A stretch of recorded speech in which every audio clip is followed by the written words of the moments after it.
اب آئیے امام الہند شاہ ولی اللہ دہلوی کی تجدیدی مسائی۔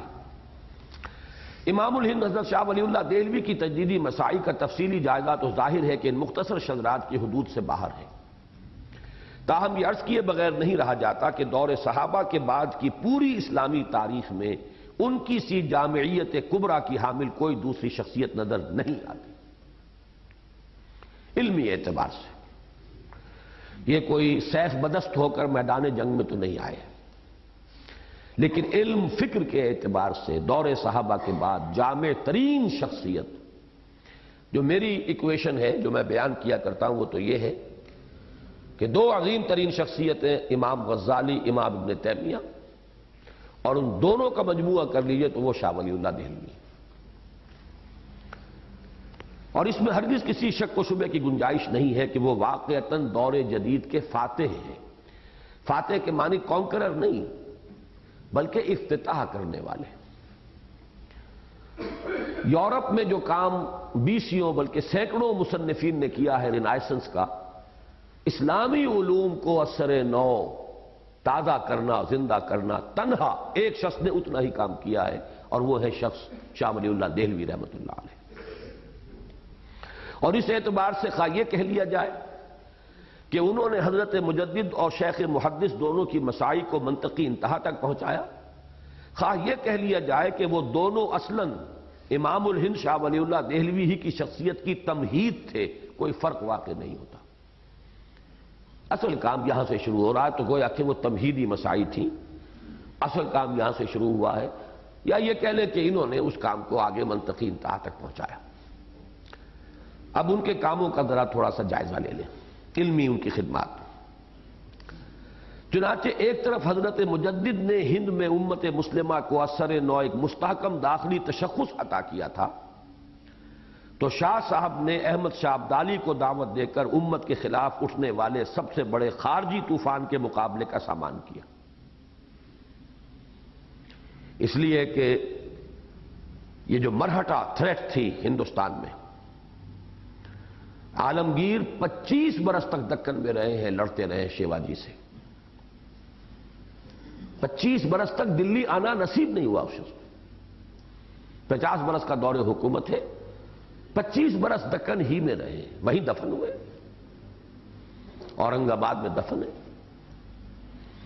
جو مولانا مودودی کی جائے پیدائش ہے۔ تو انہوں نے اچھا اس کے بعد جب یہ طوفان بہت اٹھا، عالمگیر نے کچھ نہ کچھ کرش کر دیا تھا،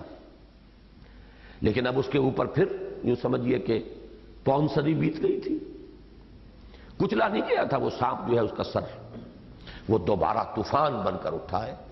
مرکزی حکومت جو ہے ویسے ڈاماڈول تھی، اس کی کوئی حیثیت ہی نہیں تھی، طوائف الملوک کی ایک دوسرے کے خلاف، کبھی مرہٹوں کے ساتھ ساز باز کر رہا ہے ایک مسلمان نواب اپنے دوسرے مسلمان دشمن کے خلاف، کبھی دوسرا ان کی مدد لے رہا ہے، وہ رفتہ رفتہ چھا گئے پورے ہندوستان پر، اور اس وقت انتہائی شدید خطرہ تھا، ان کے اندر شدید دشمنی مسلمانوں کے ساتھ۔ آج بھی جتنی بھی یہ اینٹی مسلم موومنٹس ہیں ان سب کے گڑھ اسی علاقے میں، مہاراشٹر، شیو سینا ہے تو وہاں سے ہے، آر ایس ایس کا ہیڈ کوارٹر ہے تو وہاں ہے، وہ شخص جس نے گاندھی کو مارا گاڈ سے، اور اس نے اسی جرم میں مارا کہ اس نے اس کے نزدیک گاندھی مسلمانوں کی پشت پناہی کر رہا تھا، وہ بھی وہیں کا ہے، وہی علاقہ۔ تو مسلمان دشمنی میں، مسلم دشمنی میں پورے ہندوستان میں چوٹی پر ہے وہ علاقہ، اور وہاں سے یہ مرہٹہ قوت ابھری تھی۔ اب شاہ ولی اللہ ایک درویش دہلی میں بیٹھے ہوئے اپنے حجرے میں، لیکن وہ صورتحال کو دیکھ رہے ہیں۔ دیکھیے سیاستدان نہیں تھے، نہ امیر تھے، نہ گورنر تھے، نہ درباری تھے، کچھ بھی نہیں تھے، لیکن نگاہ ہے، دیکھ رہے ہیں، حالات کے نبض پر ہاتھ ہے، خطرے کا اندیشہ ہو گیا ہے۔ اور پھر کہاں سے ہندوستان میں کوئی شکل نہیں تھی، کوئی قوت ایسی نہیں تھی کہ جس کو اپروچ کرتے، لہذا خود خط لکھا ہے احمد شاہ ابدالی کو، اسے بلایا ہے،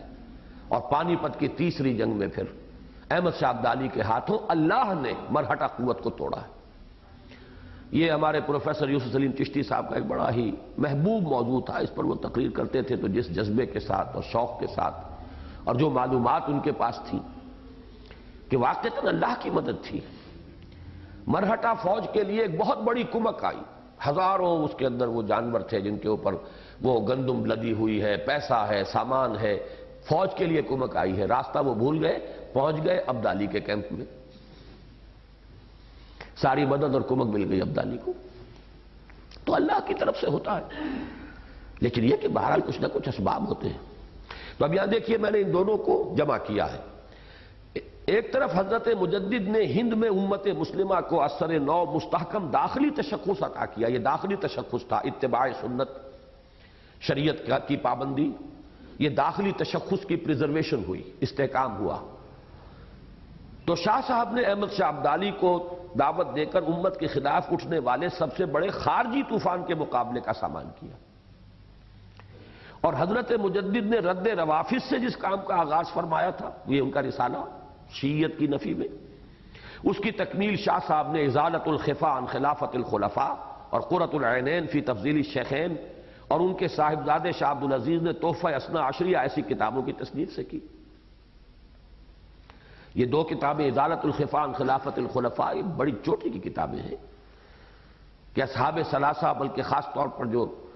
حضرت علی رضی اللہ تعالیٰ عنہ کی خلافت ہی کو بلا فصل قرار دینے کے لیے جو نفی اہل تشیع کرتے ہیں پہلی تینوں خلافتوں کی، تو ازالۃ الخفا عن خلافت الخلفاء، ان خلفاء کی خلافت پر جو پردے ڈالے جا رہے ہیں اس کا ازالہ کرنے کے لیے کتاب لکھی۔ یہ خلفاء برحق تھے۔ اسی طریقے سے قرۃ العینین فی تفضیل الشیخین، حضرت علی کی جو فضیلت حضرت ابوبکر اور حضرت عمر پر ثابت کی جا رہی تھی، اس کے رد میں قرۃ العینین فی تفضیل الشیخین، کہ شیخین ابو بکر اور عمر رضی اللہ تعالیٰ عنہ قطعاً افضل ہیں حضرت علی سے رضی اللہ تعالیٰ عنہ۔ اور پھر تحفہ اثنا عشری، اثنا عشری کہلاتے ہیں نا یہ 12 اماموں کے ماننے والے جو ہمارے ہاں شیعہ ہیں، باقی تو اصل میں تو وہ جن کا معصوم امام اب بھی موجود ہے، مکمل شیعہ تو وہ ہے،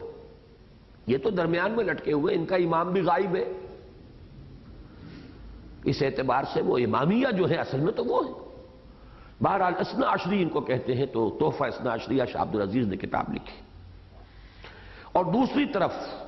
شیخ محدث نے علم حدیث کا جو پودا سرزمین ہند میں لگایا تھا، عبدالحق محدث دہلوی رحمۃ اللہ علیہ نے، شاہ صاحب اور ان کے خلفاء نے نہ صرف یہ کہ اس کی آبیاری کی، بلکہ اپنی انتھک کوششوں سے صنم خانہ ہند کو علم حدیث نبوی کا ایک عظیم الشان چمن بنا دیا۔ عجیب مشابہت ہے کہ شیخ عبدالحق محدث دہلوی نے مشکات المصابیح کی ایک شرح عربی میں لکھی تھی اور ایک فارسی میں، اسی طرح امام الہند شاہ ولی اللہ دہلوی رحمۃ اللہ علیہ نے موطا امام مالک کی ایک شرح عربی میں لکھی المصوّع اور ایک فارسی میں لکھی المصفّہ۔ واضح رہے کہ شاہ صاحب کے نزدیک موطا امام مالک کو علم حدیث کے ذیل میں اصل اول کی حیثیت حاصل ہے، کیونکہ پہلا مجموعہ جو مرتب ہوا ہے وہ موطا ہے۔ اس لیے شاہ صاحب کے نزدیک باقی تمام کتابوں پر فوقیت ہے اہمیت کے اعتبار سے موطا امام مالک کو۔ اس پر متضاد ہیں۔ اب یہ تو وہ کام تھے جو حضرت مجدد نے شروع کیے یا شیخ عبدالحق محدث دہلوی نے شروع کر دیے تھے، اس میں پیش قدمی ہوئی، فردر ایڈوانس جو شاہ ولی اللہ دہلوی کے ذریعے ہوا۔ اس پر مستداد ہے شاہ صاحب کے وہ کارنامے جن کی بنا پر یہ کہا جا سکتا ہے کہ اسلام کی نشأت ثانیہ کے طویل عمل کا اصل نقطۂ آغاز انہی کی ذات گرامی ہے۔ مثلاً ایک یہ کہ علم فقہ کے میدان میں ایک طرف آپ نے اقد الجید فی احکام الاجتہاد والتقلید تصنیف فرمائی، جس سے تقلید جامد اور اجتہاد مطلق کے مابین اعتدال کی راہ واضح ہوئی۔ اب یہ جو مقلد جامد یہاں پر بس حنفیت ہی حنفیت اور اس کے سوا کچھ نہیں، تو شاہ صاحب نے یہ کتاب لکھی کہ ایک درمیانی راہ، اعتدال کی راہ اختیار کرنی چاہیے، تقلید جامد، اور یہ بھی نہ ہو کہ آدمی مادر پدر آزاد ہو جائے، کچھ نہ کچھ تو کسی کھوٹے سے تو بندھا رہنا چاہیے۔ اسی دوسری طرف الانصاف فی بیان سبب الاختلاف ایسی مارکت الآراء کتاب لکھی۔ یہ کتاب جو ہے اس کا موضوع یہ ہے کہ یہ واضح کیا جائے کہ یہ فقہی اختلافات کس وجہ سے ہوئے۔ اب اگر آپ کو معلوم ہو کہ ایک شخص یہ کہہ رہا ہے ایک شخص یہ کہہ رہا ہے، یہ تو زمین و آسمان کا فرق ہو گیا، ایک مشرق کی بات کر رہا ہے ایک مغرب کی، لیکن معلوم ہو جائے کہ اصل نقطہ بیچ میں کیا ہے۔